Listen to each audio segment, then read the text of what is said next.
인생 말년에 이렇게 창피한 일을 겪게 되니 마음이 너무 아프네요. 여러분은 어떤 인생을 살고 계신지요?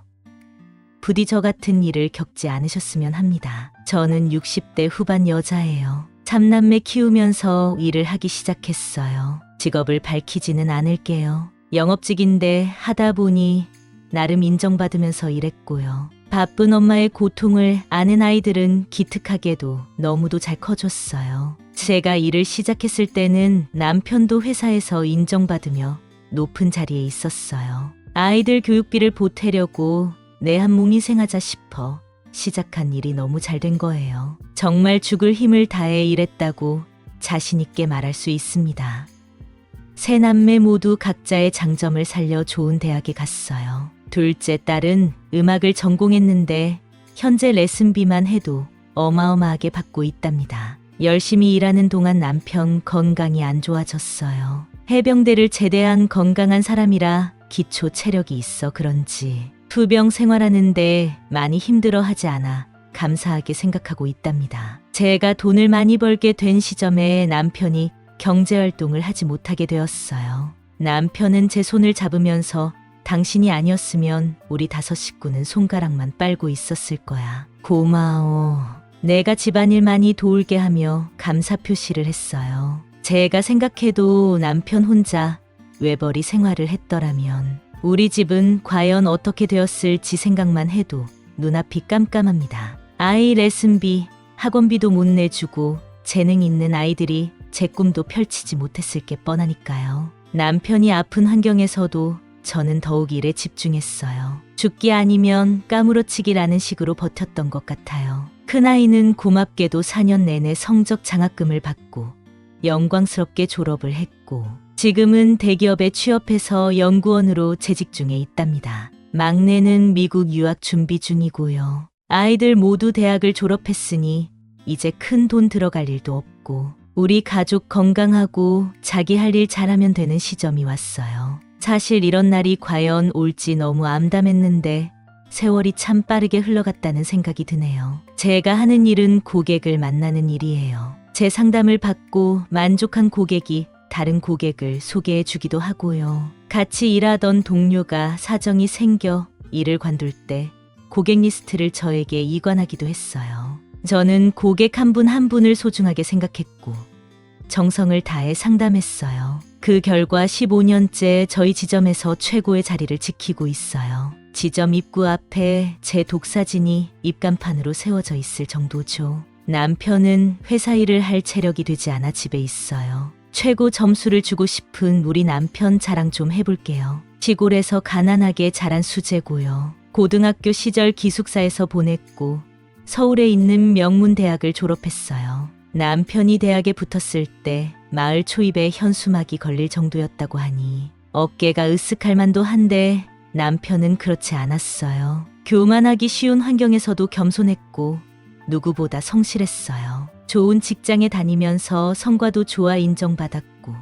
남들보다 승진도 빠른 편이었어요. 애들한테는 얼마나 잘했는지 아세요? 방학 때마다 서점에 가서 책을 사주고 시험 기간에도 늦게까지 잠도 안 자고 아빠도 공부할 게 있다며 늘 책을 읽었어요. 언제나 웃는 모습으로 아이들을 대하는 좋은 아빠였어요. 아이들이 어릴 땐 바다로, 계곡으로, 공원으로 돌아다니며 아이들과 잘 놀아주는 아빠였어요. 입으로만 아이를 보는 게 아니라 같이 놀고 같이 고민하는 그런 아빠였죠.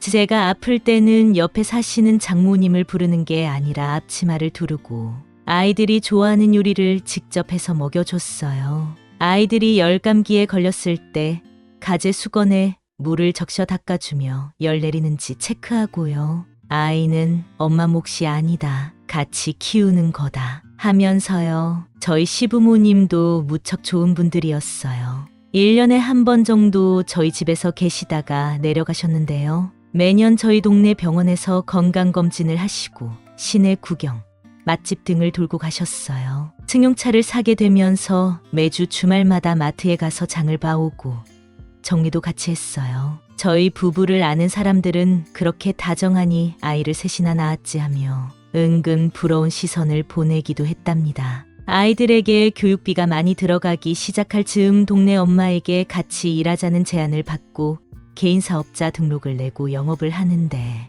남편은 사실 마음에 들어 하지 않았어요. 꼭 그 일을 해야 하는 거냐고. 돈을 적게 벌더라도 아이들 학교 가 있을 때 할 수 있는 간단한 일을 하고 애들이 오면 간식 챙겨주고 집에 있으라고 하는데 막상 영업일을 해보니 체질에 맞는다는 걸 알게 되었어요. 그러다 보니 욕심이 나게 됐고 저를 필요로 하는 고객님 시간에 맞춰 밤이건 주말이건 쫓아가게 되었던 것이었어요. 처음에는 당연히 돈을 못 벌었지만 점점 실적이 좋아지자 남편도 친구에게 제 자랑을 한 것 같더군요. 그런데 남편은 건강검진 결과를 보고 깜짝 놀라고 말았어요. 체력도 바닥났고 평생 관리해야 하는 병에 걸리고 말았던 것이었어요. 그렇게 건강했던 사람이 집에 있으면서 집안일을 돕겠다고 하니 저도 마음이 좋지 않았어요. 그동안 충분히 성실했으니 먹고 자고 쉬고 운동하라고 권했어요. 집안일은 아이들과 나눠서 했고요. 아빠를 챙겨 주자는 마음은 우리 가족 모두 같았어요. 지금도 어디서 몇 시간 정도 일할 만큼의 체력이 되지 않고 보행에도 어려움이 있어서 마음이 참 아픕니다. 그래도 내 남편 제가 위해줘야죠. 남편이 병원에 갈 때마다 기도하는 마음으로 동행하고 있어요. 가족밖에 몰랐던 사람이니 남은 인생 남편과 평화롭게 살고 싶었어요. 그런데 제 고객 중 한 명이 낮에 잠시 어디 좀 같이 가자고 하는 거예요. 어딘데 그러냐고 했더니 예전에는 성인 콜라텍이라고 했는데 요즘은 그냥 콜라텍이라고 한다고 하더라고요. 입장료는 무료에서 3,000원까지 받는다고 한번 구경 가자고 하더라고요. 오랫동안 제 실적을 올려준 고객이기도 하고 고객으로 만나 깊은 이야기도 나눌 수 있는 친구 같은 사이가 된 지 오래되었기도 한 분이었어요. 아무 의심 없이 따라갔는데 어르신들이 아주 많이 와 계시더군요. 모두 익숙한 분위기인지 자연스럽게 노래 듣고 춤출 사람은 춤도 추고 그 분위기를 즐기고 있는 듯 했어요. 그때 고객님을 아는 어떤 젊은 남자가 우리 테이블 쪽으로 와서 인사를 건넸어요. 잠깐 시간 내서 와봤다고 설명을 하는데 그 남자에게 시선이 쏠렸어요. 큰아들보다 나이가 조금 더 많아 보였는데 잘생긴 외모의 매너도 좋았어요. 다른 사람들은 긴장감 없이 잘 노는 것 같았고 저만 뭐가 뭔지 모른다는 표정으로 멀뚱멀뚱 앉아 있었어요. 그 남자는 춤 좋아하냐고 묻더니 옛날에는 좋아했는데 먹고 살다 보니 춤을 출 시간도 없다고 했어요. 그 남자는 여기 춤 잘 가르쳐주는 선생님이 오시는 시간이 있는데 시간 되면 또 놀러 오라고 하면서 옆에 있는 식당 이용권을 주더군요. 그것은 한식 뷔페를 먹을 수 있는 식권이었고 한 장에 6,000원이었어요. 순대도 싸게 사 먹을 수 있었는데 식사 시간에 제대로 된 밥을 먹어야 하는 저는 고객님과 한식 뷔페를 먹으러 갔어요.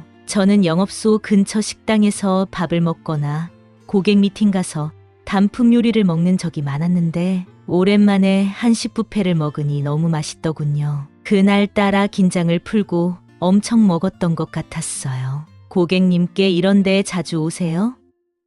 재밌긴 한데 저는 바빠서 자주는 못 올 것 같아요 하고 말했어요. 고객님은 자기도 몇 번 안 와봤는데 춤 선생님이랑 시간 맞춰서 기초부터 스포츠 댄스를 배우고 싶다고 하더군요. 저는 고객님과 같은 시간대에 배우기로 약속을 했고 그 다음 주부터 선생님이 운영하는 스포츠 댄스 학원을 다니기 시작했어요. 춤에 관심이 있었지만 결혼하고 먹고 사느라 제대로 된 취미 활동 한번 못 해본 게 한이 맺혔었나 봐요. 선생님은 한 40대 초반으로 보였는데 무척 프로다웠어요. 뻣뻣하게 굳은 근육이 풀리면서 몸과 머리가 따로 놀던 제가 곡을 외우게 되면서 박자에 맞춰 춤을 출 수 있게 되었어요. 선생님은 저에게 몸이 무척 유연하고 진도가 꽤 빠른 편이라면서 대회에 나가보지 않겠냐고 권유했어요. 같이 다니던 고객님은 자기는 몸치라서 대회에 나갈 수준이 안 된다고 포기했고요. 저는 용기 내서 대회 연습을 했습니다. 다른 회원들은 부부나 커플들이 와서 배웠기 때문에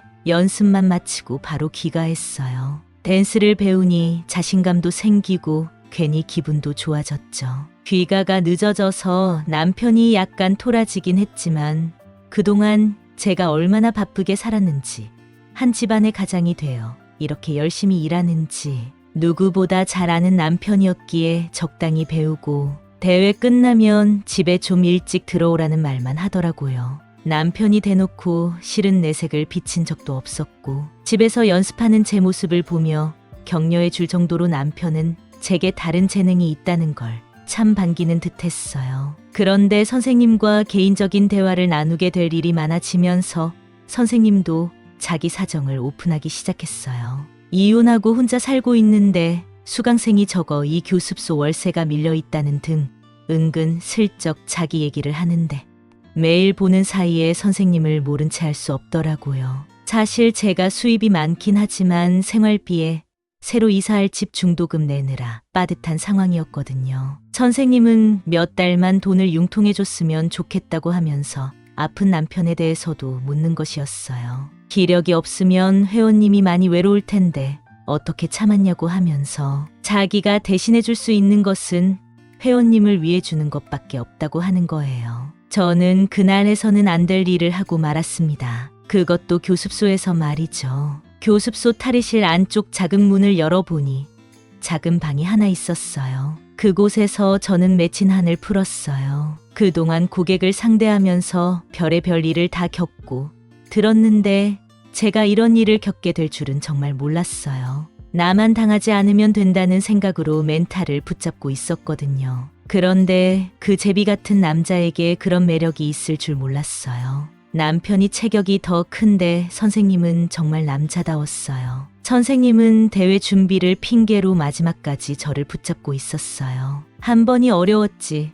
사실 여러 번 그런 시간을 보내니 들키지만 않으면 된다는 생각이 들더군요. 선생님은 이제 대답을 해달라고 했어요. 돈을 빌려주든지 지인을 동원해서 수강생을 왕창 데리고 오든지 하라고요. 챙과부에게 이렇게까지 했는데 돈을 안 빌려주면 자기는 어떻게 살라는 것이냐며 회원 등록 카드에 주소 적어 놓은 것 다 있으니 잘 생각하라고 무섭게 나오기 시작했어요. 남편 기 세워주기 위해 버는 돈은 다 남편 명의로 된 통장에 이체한다고 했더니 인생 헛살았다고 비웃기 시작하더군요. 솔직히 회원님 같은 상황이면 자기 제안을 따를 것 같다고요. 3일의 시간을 줄 테니 빨리 결정하라고 하더군요. 저는 용기를 내서 파출소에 찾아갔어요. 증거는 없지만 모 댄스 학원에서 저를 협박하고 있다고요. 가까운 사이가 된 것은 맞긴 한데 돈을 빌려줄 생각은 없다고 했고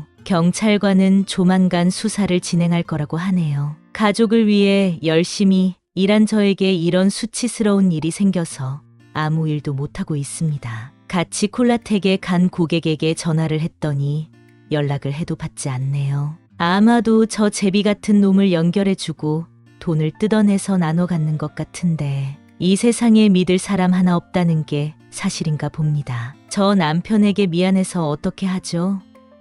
아무 생각 없이 새로운 환경에 노출되어 춤바람 나고 정체도 잘 모르는 놈팽이에게 걸려든 게 너무나 후회스럽고 수치스러워서 견딜 수가 없습니다.